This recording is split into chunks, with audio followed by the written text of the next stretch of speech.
Okay, so we talked about how to plan your summary and how to plan your response paragraphs. So let's finish up by discussing how to plan your introduction and your conclusion. All right.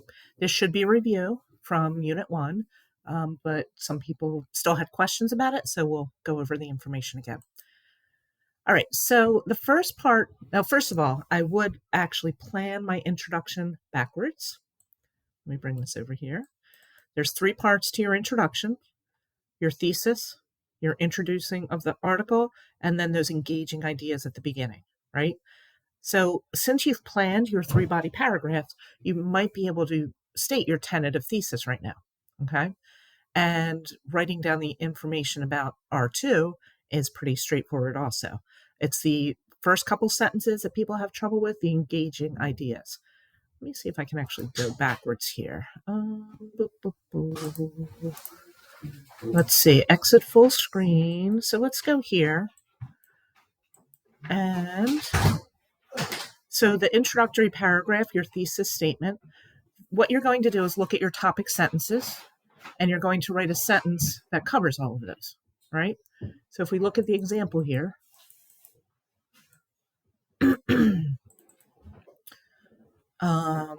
we had that Thompson and Hickey accurately reveal the dependency on technology displayed by Americans. So they agree with that. They also agree that society is becoming more acceptance of surveillance.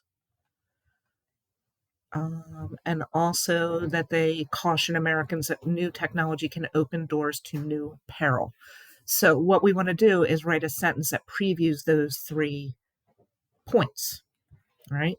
And we want to go in the same order also.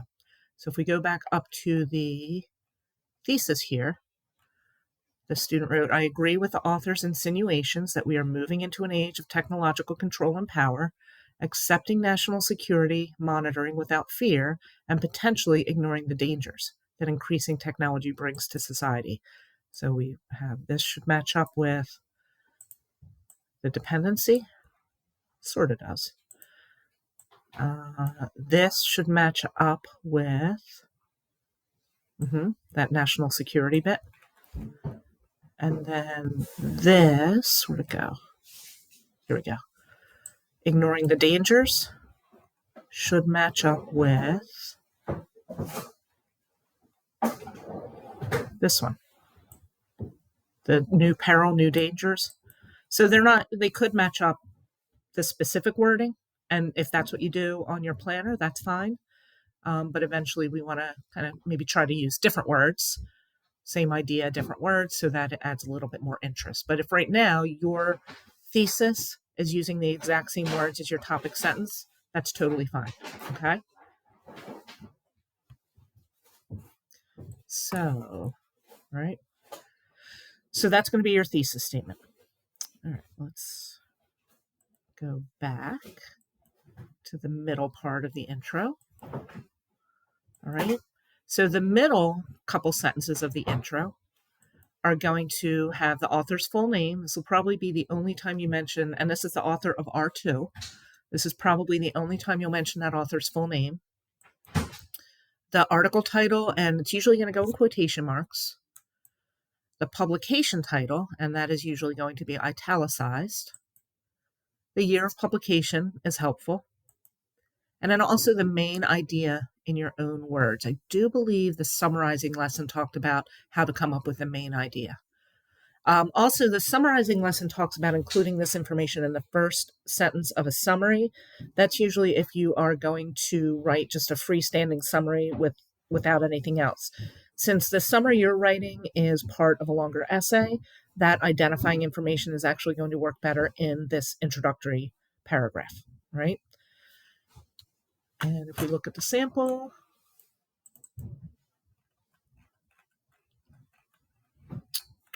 here it is right here. Surveillance Society, William E. Thompson and Joseph B. Hickey, 2011. And here's what the student came up with as the main idea. So that'll go right in here. Okay. So then the beginning of the introduction is where you add what we call very generally a hook, engaging ideas, something along those lines. And remember that what you're trying to do here is think about the general topic of the paper, right? And you want to try to say something that the readers might be familiar with regarding that general topic, something that might be interesting to the readers based on that general topic. We're not getting into the actual information from the article yet. We don't do that until we introduce the article. So this stuff that comes before introducing the article is more talking about the issue in general and what's going on in the world or what people might have experienced related to this topic, okay? And some of the strategies that you might be able to use to do that are things like you could tell a personal story, you could use common experiences, you could describe a scene, make up a hypothetical scenario, you could talk about current events, what's happening in the news, you could use a quotation, you could refer to pop culture or history or literature, or facts or statistics. All right. So these are just a variety of ways that you could lead into the issue, the general issue that your paper's about and that the article's about. And then you move into that specific article. All right. About halfway through the introductory paragraph is when you start talking about the article. So you need to do a couple sentences up above that where you're gradually leading the reader in. Okay. On the sample on the outline here, the student just said maybe some statistics or maybe like kind of describing this common experiences of seeing surveillance cameras all over the place. So that's kind of their idea. And again, right now, it's just what ideas do you have about a hook? You put them there. I can see if you're on the right track. So please just remember the purpose of the outline is just to show me what you have in mind. And I can make sure that you're on the right track or redirect you as needed. All right. If you need help with that, you can write a note to me. I need help. I'm not sure what to do here. Okay. But, try. Okay. So that's your introduction. Okay. We went through all these already. Boop, boop. There we go. Okay. The concluding paragraph. So as the introduction had 3 parts to it, the conclusion usually has 2 parts to it because we don't need to introduce the article anymore. So we're taking these other 2 parts from the intro and flipping them upside down. And we're moving back out into the real world again from the essay.